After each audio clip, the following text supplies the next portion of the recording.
Craigellachie is a fantastic nature reserve in the Spey Valley.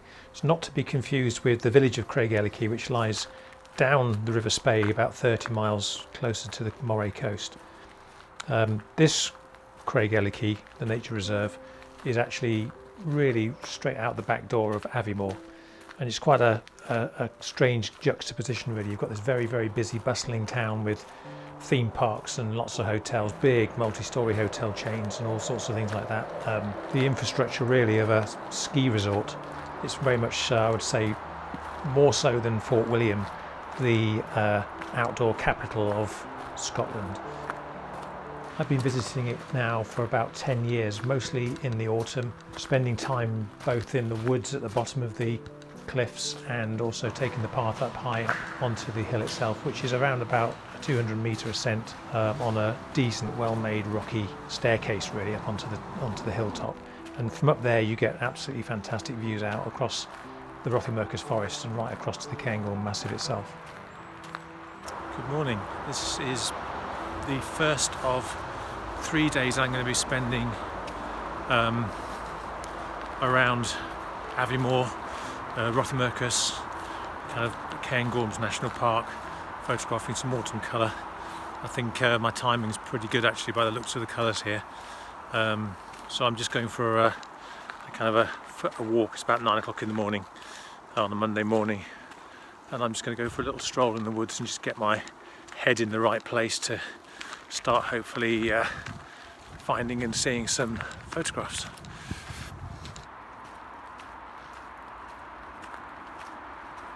This is an area here, it's literally I've only walked about 50 metres. This is an area here that I know I've passed countless times. I've always thought I'd like to stop and have a little explore, so I think I'm going to literally start straight away. You're looking up the hill here. Look at the colours, absolutely sensational. So that's the crags of Craigellachie. There's nice fern here up against the rock. And superb lichens on the trees. Not ideal conditions for me, in that the sun is kind of threatening to come out, but and there's not a lot of moisture in the air again, so there won't be that kind of misty look. But at the moment, it's stable conditions, very still, very calm. Little did I know that those ideal conditions would be arriving in just a couple of days' time.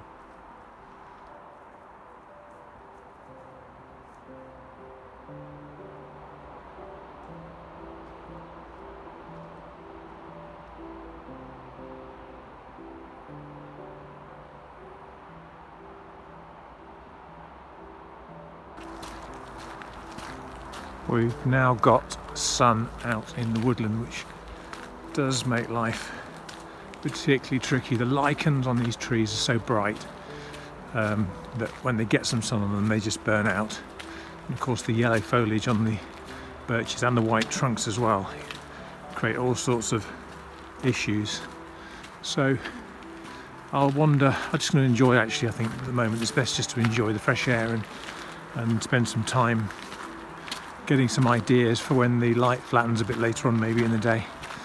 I know that tomorrow is due to be light rain, which could be perfect. You can see in the camera here how brittle now the light looks in these woods.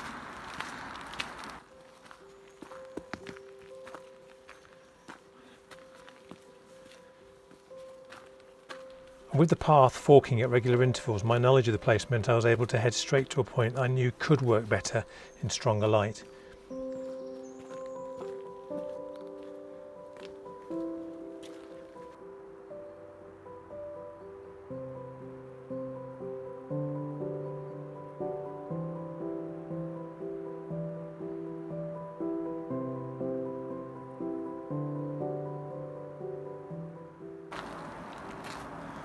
Now, I've actually never been able to walk down here before. This is actually probably the water level's maybe 2 or 3 feet lower than I've ever seen it before. But there's some beautiful reflections here. These are quite spectacular right now. I might try something here with maybe a little bit more abstract with some of these reeds, and then the reflections in the pool.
With other locations planned for the day, I didn't head up onto the top of the hill, but I've got a few images here which illustrate the kind of views you can see, and I've actually included here as well half a dozen images from my good friend Gary, who was actually the person who introduced me to this location, probably way back in 2012, 2013.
didn't shoot any more footage for the rest of this particular trip to Craigellachie, but I did go back a couple of days later, and the conditions were absolutely amazing. We had low cloud mist hanging in the trees, so I did manage to get back to my lichen tree and make an image I was really happy with. But also there's some incredible drone footage that I managed to capture flying in and out of the clouds. But before that, I'll leave you with just a few images that I made on previous visits in flatter light, when it kind of really helps to bring out shadow detail in the woods. Thank you very much for watching.